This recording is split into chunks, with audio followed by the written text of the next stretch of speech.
DRG Kids।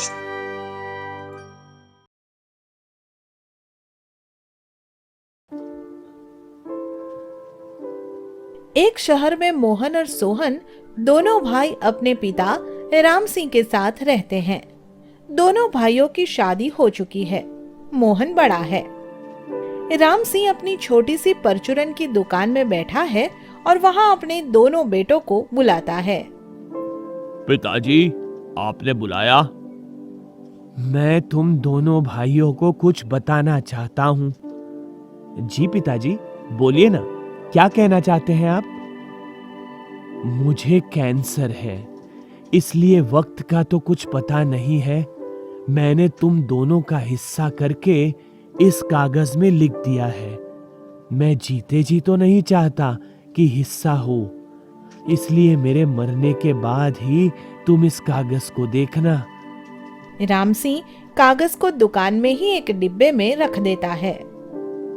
पता नहीं पिताजी ने क्या लिखा होगा इस कागज में। ऐसा ना हो कि सारी जायदाद सोहन को ही लिख दी हो, लेकिन अगर ऐसा हुआ तो मैं पुलिस का सहारा लूंगा। मैं नालायक हूं, पिताजी ये जानते हैं, इसलिए पता नहीं उन्होंने मेरे हिस्से क्या लिखा होगा। मैं नौकरी नहीं कर पाता। तुम दोनों किस सोच में डूब गए हो? पहले मुझे मर तो जाने दो। नहीं पिताजी, ऐसा कुछ नहीं है। दोनों भाई चले जाते हैं। कुछ दिन बाद ही राम सिंह की मृत्यु हो जाती है। सोहन, अब वो कागज देखते हैं कि पिताजी ने उस पर क्या लिखा है। भैया कोई नहीं, आप ही देख लो और मुझे बता देना। नहीं, तू भी आ, कभी तू बाद में कहे कि भैया ने बेईमानी कर ली। दोनों भाई दुकान में जाते हैं और डिब्बा खोलकर देखते हैं। मोहन कागज निकालकर पढ़ता है। मैं राम सिंह अपने पूरे होश में अपनी जायदाद का बंटवारा अपने दोनों बेटों में कर रहा हूं। मेरे बड़े बेटे मोहन को सारी जायदाद दे दी जाए और छोटे बेटे को घर में एक कमरा, दुकान और खराब पड़ा कंप्यूटर दे दिया जाए। पिताजी अच्छे से जानते थे कि मैं नौकरी नहीं कर पाता हूं, फिर भी उन्होंने मुझे कुछ नहीं दिया। मुझे तो बर्बाद कर दिया। ये गलती तुम्हारी थी। तुम पिताजी के सामने हमेशा से निकम्मे बने रहे। तुमको पढ़ाई करनी चाहिए थी। भैया, मैं किसी की नौकरी नहीं करना चाहता था। मैं खुद की कंपनी बनाना चाहता था। बिल गेट्स को ही देख लो, मुझे भी उनकी तरह कंप्यूटर में बहुत मन लगता है। अब तुम बिल गेट्स तो नहीं बन सकते हो, इसलिए अपनी दुकान चलाओ और अपना पेट पालो। ठीक है भैया, मैं तुम्हारी भाभी से कुछ पैसे लाकर तुमको देता हूं और तुम उनसे अपना काम शुरू कर लेना। मोहन पैसे लेने जाता है, लेकिन उसकी पत्नी उसको बहुत उल्टा सीधा सुना देती है और पैसे नहीं देती। मोहन मुंह लटकाकर बाहर आता है, लेकिन सोहन उन दोनों का झगड़ा सुनकर वहां से जा चुका होता है। सोहन के पास कुछ पैसे पड़े होते हैं और वह उनसे दुकान में परचूरन का सामान डाल लेता है और दुकान चलाकर अपनी पूर्ति करता है।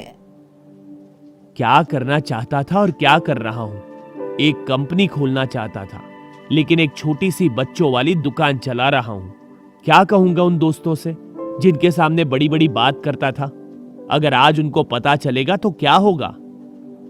सोहन का एक दोस्त रमन, जो दूसरे शहर में नौकरी करता है, वह सोहन से मिलने आता है। उसको देखकर सोहन मुंह छुपाता है। सोहन, कैसा दोस्त है तू? तूने अपने दोस्त को नहीं पहचाना? मैं रमन हूं। हाँ रमन, कैसा है भाई तू? अब बहुत दिनों बाद आया है। मैंने तुझे बहुत मिस किया। तुझे तो एक बड़ी कंपनी खोलनी थी ना, फिर तू इस छोटी सी दुकान पर क्या कर रहा है? क्या करूं भाई, किस्मत खराब हो गई। भाई अपनी तो सेट है, 10 लाख साल का पैकेज है और आराम से जिंदगी कट रही है। मुझे पापा ने जायदाद में कोई हिस्सा भी नहीं दिया। अगर तू ज्यादा बड़े सपने नहीं देखता और अच्छे से पढ़ाई कर लेता तो आज तू भी अच्छी जिंदगी जी रहा होता। सोहन अपनी किस्मत पर रो रहा होता है और रमन उसका मजाक बनाकर चला जाता है। एक दिन दोपहर को सोहन दुकान पर खाली बैठा होता है तो उसका ध्यान उस पुराने कंप्यूटर की ओर जाता है। आज इस कंप्यूटर को ठीक करके देखता हूँ और फिर इसे बेच दूंगा, कुछ रुपए आ जाएंगे। सोहन कंप्यूटर का सीपीयू खोलता है, लेकिन जैसे ही उसने सीपीयू को खोला उसमें से हीरे बिखर पड़े। पूरा कंप्यूटर हीरों से भरा था और उसमें एक चिट्ठी थी जो उसके पापा ने लिखी थी। सोहन चिट्ठी पढ़ता है। बेटा सोहन, मैंने तुझे प्रॉपर्टी में हिस्सा इसलिए नहीं दिया कि तू उस थोड़ी सी प्रॉपर्टी में अपनी कंप्यूटर की बड़ी कंपनी नहीं खोल पाता। इसलिए मैंने ये हीरे तेरे लिए छुपा दिए हैं ताकि तू अच्छे से जीवन जी पाए। कंप्यूटर में तेरा मन देखकर मैं जानता था कि तू एक दिन इसे खोलकर जरूर देखेगा। लव यू पापा। सोहन हीरो के बारे में किसी को भी नहीं बताता है और अपने कंप्यूटर की एक बड़ी कंपनी खोल लेता है और वादे के मुताबिक अपने सभी दोस्तों को काम पर रख लेता है।